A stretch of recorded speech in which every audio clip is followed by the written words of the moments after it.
ဒီဗီဒီယိုလေးကတော့ကျွန်တော် Oppo E3 ရဲ့လေးကို Glass only ချိန်ပြသွားမှာဖြစ်ပါတယ်အပေါ်မှန်နေပါရဲ့ကတော့ကျွန်တော်ဆရာခွာပြီးပြီးသားဖြစ်တဲ့အတွက်ကျွန်တော်ကတော့ Glass လေးပဲတက်မှာဖြစ်ပါတယ်ကျွန်တော်အရင်ဆုံး Glass တက်ဖို့အတွက်အောက်ကမှန်ပေါ်ဟာတွေကွာရီပါတိကျရှင်းသွားပြီဆိုရင် OC ကပ်ပါမယ် OC လေးကိုအသားလေးဟာပြီးဒလိန်နှုံးလေးနဲ့အသားလေးတွန်းလိုက်ပါဖြစ်ပါတယ်ပြီးသွားရင်တော့သူဘေးကထွက်နေတဲ့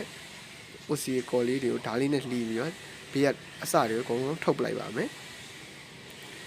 ပြီးသွားပြီဆိုရင်ဒါကျွန်တော်လက်လေးနဲ့ပိုးနေတဲ့ဟာလေးကိုရှင်းလိုက်ပါမယ်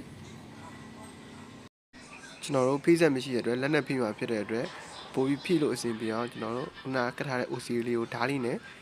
နည်းနည်းချစ်လိုက်မယ်ပေါ့နော်ဟိုဘက်ဒီဘက်တပလဲချစ်ပေးလိုက်တပလဲချစ်ပေးသွားပြီးရှင်ပေါ်ရင်တက်ကတ်မှာဖြစ်ပါတယ်ဒါဖိစက်မရှိလို့ကျွန်တော်လက်နဲ့ဖိမှာဖြစ်တဲ့အတွက်ဒီလိုလေးလုပ်ပေးရဖြစ်ပါတယ်ဖိစက်ရှိတဲ့လူတွေပါကြီးကျွန်တော်လုပ်เสียမလိုပါဘူး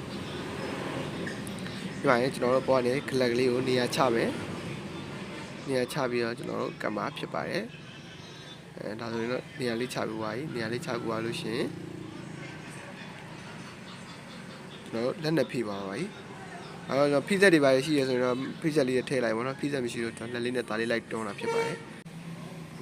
လက်လေးနဲ့ဖြည်းဖြည်းလေးပဲတွန်းမယ်ဗျအဲ့နဲ့ပါအရင်ဖိလိုက်လို့လည်းမရဖိလိုက်မှန်အောက်ကမှန် glass ဆိုပြောသွားရင်မှန်လက်သွားပြီပေါ့နော်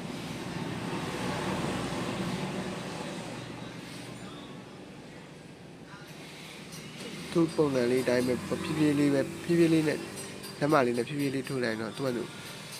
ဖြည်းဖြည်းလေးဖြုတ်သွားတယ်ဗျဖြည်းဖြည်းလေးဖြုတ်သွားပြီဆိုရင်ဒါကတော့ကျွန်တော်ပြီးကနေဟာလေးပေါ့နော်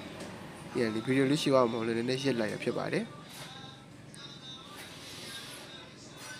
ဒါဆိုတော့ကပ်ပွားပြတာမပေါင်းရသေးဘူးเนาะပေါင်းစက်လည်းမထိရလေးဦးလည်းမထိရသေးဘူးဒါမှန်ပေါ်လားမပေါ်သေးလားနာဝါလားမနာလားကျွန်တော်ပြန်စမ်းတာပါနားအတွက်ကျွန်တော်ပေါင်းစက်တွေကိုထည့်ပါဖြစ်ပါတယ်ဒါတော့ပေါင်းစက်တွေထည့်လိုက်ပါပြီဗျ15မိနစ်သို့မဟုတ်13မိနစ်လောက်ပေါင်းသွားလို့ရှိရင်တော့လေပေါင်း80 100လောက်နဲ့ပေါင်းသွားလို့ရှိရင်တော့ရပါပါပြီဒါတော့ကျွန်တော်ပြန်ထုတ်လိုက်ပါပြီပေါ့နော်လေခိုးတာလေပေါက်ထားတာတွေတော့လုံးဝမရှိပါဘူးဗျဒါလည်းတော့မှန်လေးပေါင်းလို့ရကိုရတဲ့နေသားလေးဖြစ်ပါတယ်လေပေါက်ထားတာလို့ဘာလို့ညာလို့မရှိပါဘူးเนาะအားလုံးပဲကျေးဇူးတင်ပါတယ်